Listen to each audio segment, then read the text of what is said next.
Hello hi friends, ఎలా ఉన్నారు? నేను మీ సాగర్ జువాలజీ యూట్యూబ్ ఛానల్. అయితే మనం ప్రీవియస్ టాపిక్లో యానిమల్ డైవర్సిటీలో structure of frog of heart గురించి మనం డిస్కస్ చేసాము.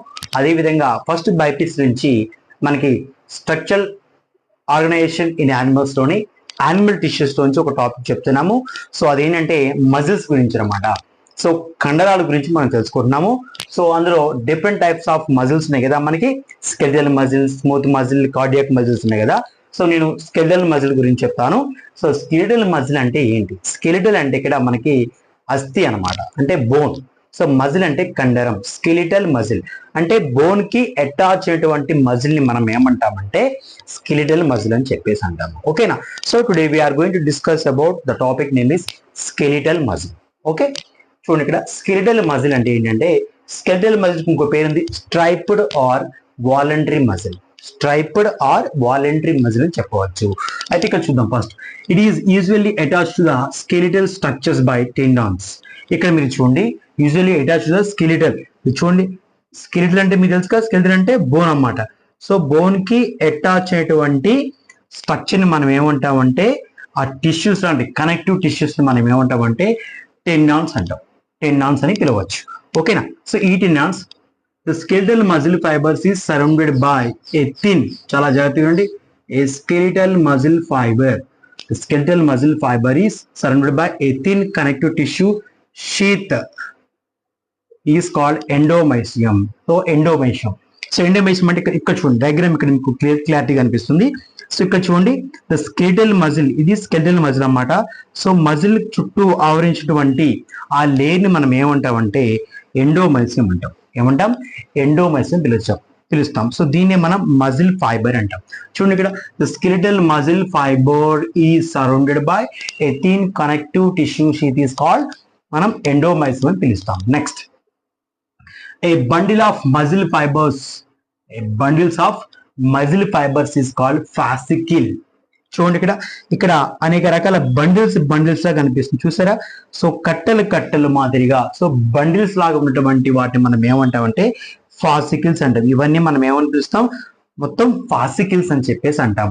అదేవిధంగా fascicle, it is surrounded by connective tissue sheath is called perimysium. ఇక్కడ చూడండి, ఈ ఫాసికిల్స్ అంటే ఈచ్ ఫాసికిల్స్ ని కవర్ చేస్తూ ఉన్నటువంటి ఈ మెంబ్రెయిన్ ని, ఆ షీత్ ని మనం ఏమని పిలుస్తామంటే మనము పెరిమైసియం పిలుస్తాం. ఇక్కడ చూడండి, పెరిమైసియం. ఓకేనా? చూడండి, మీకు ఈజీగా అనిపిస్తుంది. ఇన్నర్ మజిల్ ఫైబర్ ని ఆవరించి ఉన్నటువంటి లేయర్ ని మనం ఎండోమైసియం అంటాం. అదే ఫాసికిల్ ని కవర్ చేస్తూ ఉన్నటువంటి లేయర్ ని మనం పెరిమైసియం అంటాము. అదే విధంగా a group of fascicles form a muscle. So ఈ గ్రూప్ ఆఫ్ ఫాసికిల్స్ అని కలిసి ఇప్పుడు ఒక మజిల్ ని ఫామ్ చేస్తుంది. ఓకేనా? సో ఈ మజిల్ ని ఆవరించినటువంటి పొరని మనం ఏమంటామంటే, so each muscle is surrounded by and ఎపిమైసియం. చూడండి ఇక్కడ, సో దీన్ని మనం ఎపిమైసియం అంటాం. చూడండి, సో ఈ మజిల్ ని ఆవరించినటువంటి ఆ ఫైబర్, ఆ థిన్ లేయర్ ని మనం ఏమంటామంటే ఎపిమైసియం అంటాం. అర్థమవుతుంది కదా? So A muscle which is surrounded by and ఎపిమైసియం. So ఎపిమైసియం చూడండి, ఫ్రమ్ అవుటర్ లేయర్, చూడండి అవుటర్ లో ఏముంది? ఎపిమైసియం. మిడిల్ లో ఏముంది? పెరిమైసియం. ఇన్నర్ లో ఎండోమైసియం. ఇక్కడ మీకు ఈజీగా చెప్పవచ్చు అనమాట, from outer to inner, inner to outer. So outer epimysium, middle perimysium, inner endomysium. ఓకేనా? Next one, a skeletal muscle is fibre. అంటే ఇప్పుడు స్కెలిటల్ మజిల్ ఫైబర్ కనుక మనం చూద్దాం ఇక్కడ. సో ఈ మజిల్ ఫైబర్ ని మనం ఇప్పుడు ఇలా పెద్దగా డయాగ్రామ్ వేసి చూస్తే మీకు ఈ విధంగా అనిపిస్తుంది. The skeletal muscle fibre is a long cylindrical, స్థూపాకారంగా ఉంటుంది, and unbranched cell. So branches అనేవి కలిగి ఉండవు కాబట్టి అన్బ్రాంచెడ్ సెల్స్ అనేవి కలిగి ఉంటాయి. Next, it is a multi nucleated cells. So nucleus అనేవి కలిగి ఉంటాయి. సో వీటిని మనం న్యూక్లియై అంటాం. So multi nucleated cells with many oval nuclei. ఏ షేప్ లో ఉన్నటివి? ఓవల్ షేప్ లో కలిగి ఉన్నాయి. ఏ షేప్ లో ఉన్నవి? ఇలా ఓవల్ షేప్ లో కలిగి ఉన్నాయి. Next, characteristically in the peripheral cytoplasm. Cytoplasm పైన ఇవి కనిపిస్తూ ఉంటాయి అన్నమాట. సో వీటిని మనము పెరిఫిరల్ సైటోప్లాజం అని చెప్పేసి అంటాము. Next, sarcoplasm has a many myofibrils. ఇక్కడ చూడండి, సార్కోప్లాజం అంటే నథింగ్ బట్ సైటోప్లాజం. సార్కోప్లాజం అంటే నథింగ్ బట్ సైటోప్లాజం. సో ఈ సైటోప్లాజంలో ఉన్నటువంటి మయోఫైబ్రిల్స్ మనము ఇక్కడ చూస్తే which shows alternate dark and light bands. ఇక్కడ మీరు చూడండి, ఇవి వీటిని మనము డార్క్ బ్యాండ్స్ అంటాం. డార్క్ బ్యాండ్స్ ఆల్టర్నేట్ గా చూడండి, ఆల్టర్నేటివ్ గా అనిపిస్తున్నాయి కదా, ఇవన్నీ డార్క్ బ్యాండ్స్ అంటాము. And coming to light bands, నేను గ్రీన్ కలర్ వేసాను చూసారా. సో డార్క్ కి light, light dark, dark light, light dark, ఇలా ఆల్టర్నేట్ గా ఫార్మ్స్ ఉన్నటువంటి ఈ బ్యాండ్స్ మనం ఏమంటామంటే dark and light bands. So dark bands and this is the light band. చూడండి, లైట్ బ్యాండ్స్ అంటే ఒక డార్క్ బ్యాండ్ కి, డార్క్ బ్యాండ్ కి మధ్యలో లైట్ బ్యాండ్ ఉంటుంది. చూడండి, ఇక్కడ డార్క్ బ్యాండ్, ఇక్కడ డార్క్, మధ్యలో లైట్ బ్యాండ్ అని కలిగి ఉంది. So these alternative dark and light band it is, so it's called striped muscle. చారలు కలిగినటువంటి టిష్యూ, చారలు కలిగినటువంటి మజిల్ అని చెప్పవచ్చు, కండరం అని చెప్పవచ్చు. దీన్ని మనం స్ట్రైప్డ్ లేదా స్ట్రైటెడ్, చారళ్ళు కలిగినటువంటి మజిల్ అని చెప్పవచ్చు, లేదా అడ్డు పట్టినటువంటి మజిల్ అని చెప్పవచ్చు, కండరం అని చెప్పవచ్చు. Next, the skeletal muscle works under the conscious. So skeletal muscle అనేది అండర్ కంట్రోల్ బై కాన్షియస్ అనమాట. సో కాన్షియస్ మన పరిధిలోనే జరుగుతుంది. ఫర్ ఎగ్జాంపుల్ మన ఒక బోన్ని ఇలా కదపాలంటే మన కాన్షియస్ లోనే జరుగుతుంది. అదేవిధంగా మజిల్ కూడా కదలాలి అంటే మనం అండర్ ద కాన్షియస్, మన కాన్షియస్ లోనే ఉంటుందంట.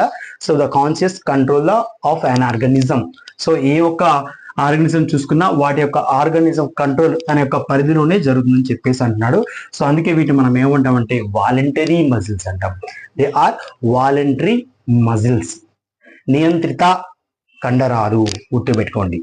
Skeletal muscles contract quickly. Skeletal muscles అనేవి కాంట్రాక్ట్ క్విక్లీ, ఇవి క్విక్లీగా కాంట్రాక్ట్ అవుతుంటాయి. అంటే క్విక్లీ అంటే త్వరగా కాంట్రాక్ట్ అవుతుంది, అంటే సంకోచ వ్యాకోచ అనే మజిల్స్ అనేవి ఫాస్ట్ గా జరుగుతాయి. అదేవిధంగా and under goes the fatigue quickly. So ఎంత తొందరగా కండరం అనేది సంకోచం చెందుతుందో అంత తొందరగానే ఇవి వీక్ అవుతాయని చెప్పేసి అంటున్నాడు. So the fatigue is quickly. So quickly అంటే త్వరగా అలసిపోతాయి, ఎంత తొందరగా కాంటాక్ట్ అయితే అంత తొందరగా అలసిపోతాయని చెప్పేసి అంటున్నాడు ఈ ఉద్దేశం. Next, so they are innervative by the somatic nervous system.